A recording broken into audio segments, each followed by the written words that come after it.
cumar xasan duhur wanaagsan ramadaan kariim dhegeystayaal madaxweynaha dowladda federaalka Soomaaliya mudane maxamed cabdullaahi maxamed farmaajo oo ku sugan magaalada barakeysan ee Makka ayaa waxa uu kulamo la qaatay qaar ka mid ah madaxda carabta ee ka qayb galaysa shirka iskaashiga islaamka. shirkaasi oo furmay ayaa waxaa looga hadlay xaaladaha ka jira dalalkaasi. wariyahayaga guuleed cumar xasan ayaa warbixintaasi sii dhamaystiraya. kulamadan oo ahaayeen kuwan gooni ayaa madaxweynaha dowladda Soomaaliya maxamed cabdullaahi farmaajo iyo xubnaha ku weeliya socdaalkiisa waxay la qaateen qaar ka mid ah mas'uuliyiinta wadamada carabta ka soconaysa ee ka qayb galaya shirka ka socda magaalada barakeysan ee Makka al-Mukarrama ee wadanka Sacuudiga. madaxweyne farmaajo ayaa kulan dhinacyo badan taabanaya arrimo dhowrana looga hadlay la qaatay ra'iisul wasaaraha dalka Qatar Sheikh Abdullahi bin Nasir bin Khalifa Al Thani ayagoona ka wada hadlay xiriirka dowladda Qatar iyo Soomaaliya iyo waliba sidii loo sii xoojin lahaa xiriirka labada dowladood. ra'iisul wasaaraha dalka Qatar ayaa ballanqaadyo dhowr ah u sameeyay madaxweynaha dalka Soomaaliya maxamed cabdullaahi farmaajo waxaana sidoo kale isla meel dhigeen arrimaha fulinta ah ee dowladda Qatar ay ka fulinaysa qaybo ka mid ah gudaha dalka Soomaaliya oo ay ka mid tahay mashaariic horumarineed ee ka hirgelinaysa qaybo ka mid ah dalka.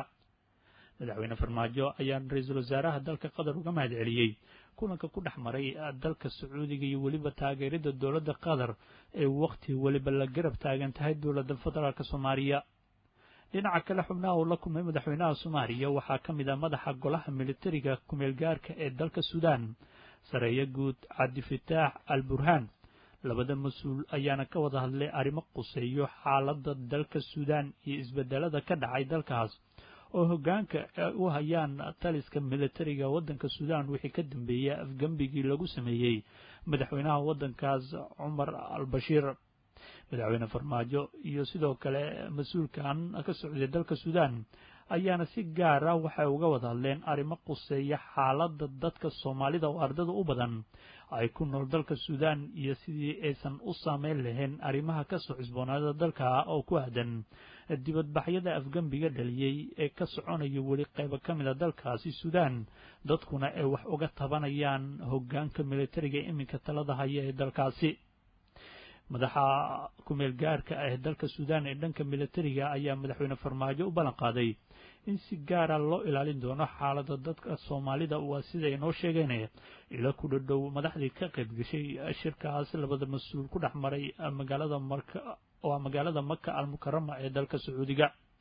dhinaca kale madaxweynaha ayaana weli sii wada kulamada uu la qaadanayo xubnaha kala duwan ee ka qayb galaya shirkaas waxaana la filayaa in kulamadaas iyo shirkaba ay soo gabagaboobaan saacadaha nagu soo aadan. aad buu mahadsan yahay wariyahayaga guuleed cumar xasan oo soo jeedinaya warbixintaasi ku saabsanayd shirka iskaashiga islaamka ee magaalada Makka iyo kulamo duceedyada uu madaxweynaha Soomaaliya la yeelanayo mas'uuliyiinta ka qayb galaya shirkaasi. maamulka Puntland waxa uu digniin ka soo saaray roobabka daadadka wata ee ka da'ay qaybo ka mid ah deegaanada maamulkaasi iyadoo dadka shacabka ah loogu baaqay in ay ka feejignaadaan khatarta ka dhalan karta daadadkaasi. wasaaradda deegaanka beeraha iyo isbeddelka cimilada ee maamulka Puntland ayaa ka digtay daadad ay sheegtay in ay ka dhalan karaan roobabka guga ee ka da'ay deegaanada Puntland gaar ahaan gobollada Sool iyo Nugaal. qoraal ka soo baxay wasaaradda ayaa lagu wargeliyey bulshada in ay ka baxaan dhulka hooseeya iyo meelaha biyo mareenka ah sida togaga oo ay ka dhalan karaan daadad. wasaaradda deegaanka beeraha iyo isbeddelka cimilada ee Puntland waxa ay ku wargelinaysaa dadka degan deegaanada dhulkoodu hooseeyo meelaha biyo mareenka ah iyo togaga in ay ka digtoonaadaan daadadka ka dhalan kara roobabka da'ay isbuucan khaasatan gobollada Nugaal iyo Sool ayaa lagu yiri qoraal ka soo baxay wasaaraddaasi. sidoo kale wasaaradda waxaa wadayaasha gaadiidka ay ugu baaqday in aysan gawaarida ku wadin togaga biyuhu socdaan iyo in ay baabuurta joojiyaan xilliyada roobka uu da'ayo si loo ilaaliyo badbaadada rakaabka iyo hantida saaran. dareewallada waxaa laga codsanayaa in aysan baabuurta ku dhex wadin togaga biyuhu soconayaan xilliyada roobka da'ayana ay baabuurta joojiyaan si loo ilaasho badbaadada rakaabka iyo hantida ayaa qoraalka wasaaradda sidoo kale lagu yidhi. digniintan ayaa ku soo aadaysa xilli maalmahan dambe ay deegaanada puntland ka da'ayeen roobab mihigaan ah oo meelaha qaar daadad xooggan ku celiyey inkastoo aan weli la soo sheegin khasaaraha ka dhashay daadadkaasi. madaxweynaha maamulka hirshabeelle mudane maxamed cabdi waare ayaa xilka qaadis ku sameeyey taliye ku-xigeenkii ciidamada booliiska ee maamulkaasi. wariyahayaga cabdiqani bashiir xuseen ayaa warbixintaasi eegaya. madaxweynaha dowlad goboleedka hirshabeelle maxamed cabdi waare ayaa xilka qaadis ku sameeyey taliye ku-xigeenkii ciidanka booliiska hirshabeelle isaaq cali cabdulle waxaana xilkaasi loo magacaabo gaashaanla dhexe carab yuusuf nuur. wareegtadan oo ka soo baxday xafiiska madaxweynaha maamulka hirshabeelle maxamed cabdi waare ayaa lagu muujiyey in loo baahan yahay isbeddel dhinaca amniga ah oo ka dhaca deegaanada uu ka arrimiyo maamulka hirshabeelle gaar ahaan magaalada beledweyne ee xarunta gobolka hiiraan si loo dardargeliyo howlgallada looga hortegayo falalka ka dhanka ah nabadgelyada. isbeddelkan dhinaca laamaha amniga ah ee ka hana qaaday magaalada beledweyne ayaa la filayaa in wax badan ay iska beddelaan nabadgelyada gobolka hiiraan ee bartamaha soomaaliya oo ay haatan ka dhacaan mararka qaar falal lidiga ku ah ammaanka magaaladaasi. aad buu u mahadsan yahay wariyahayaga cabdiqani bashiir xuseen. halka aad weli nagala socotaanna waa idaacadda shabeelle ee magaalada muqdisho. tahriibayaal ay ku jiraan dad soomaali ah ayaa waxaa laga daabulay dalka liibiya. dalkaasi waxaa ku yaalla xeryo ay ku jiraan dad tahriibayaal ah oo qaarkood markaasi si xooga loogu haysto. warbixintaasi waxaa iisha soo mariyey wariyahayaga mahad maxamed cabdiraxmaan. ku dhowaad 150 ruux oo isugu jira qaxooti iyo magangelyo doon ayaa diyaarad laga qaaday magaalada Tripoli caasimada dalka u ah Liibiya iyagoo la geeyay magaalada Rome ee caasimada dalka Talyaaniga. waxaa arintaas fuliyay hay'adda qaxootiga u qaabilsan qaramada midoobay marka magaceeda la soo gaabiyo loo yaqaan UNHCR sida ay sheegtay qaramada midoobay. dadka la sii qaaday ayaa ka kala soo jeeda wadamo ay ka mid yihiin Soomaaliya, Eritrea, Ethiopia, Sudan. badankoodna waxay u badan yihiin kuwa u baahan xilligan baxnaano caafimaad waxaana haysata nafaqa darro. dadkaas dib u dejinta loo sameeyey waxaa ka mid ah 65 caruur ah, 13 ka mid ah da'doodu waxay ka yar tahay 1 sano jir.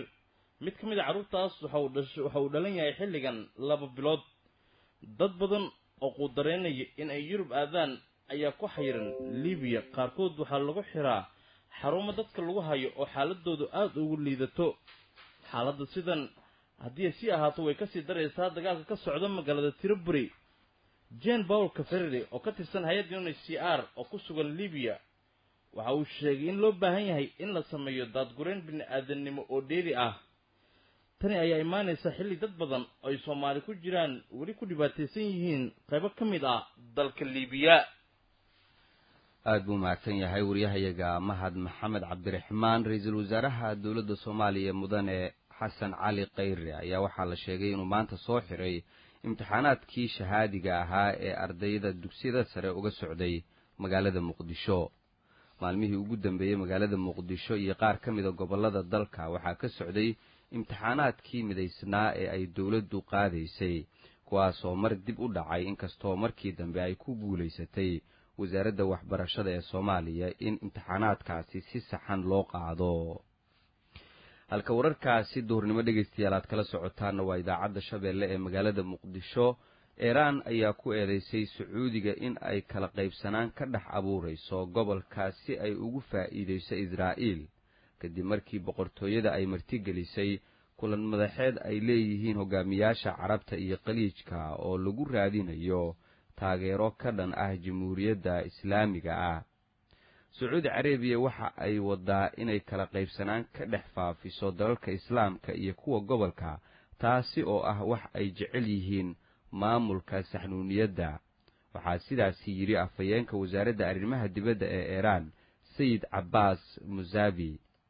waxaan aragnaa isku dayada Sacuudi Carabiya in ay isku keenayso dalalka deriska iyo kuwa Carbeed ee ka dhanka ah Iiraan taas oo qayb ka ah isku dayada aan miro dhalka ahayn ee maamulka Mareykanka iyo kan Yahuuda ayuu ku daray. Musavi ayaa niyad-jab ka muujiyey in Riyaad ay weli wado eedeymo aan sal lahayn oo ka dhan ah Iiraan iyada oo ka faa'iideysanaysa martigelinta shirka Islaamka. guud ahaan dhegaystayaal intaas ayuu ku egyahay war wixii dalka iyo daafaha caalamka naga soo gaaray halkani waa reediyo shabeelle ciddii warka iyagu sheegay isagoo maqal iyo qoraal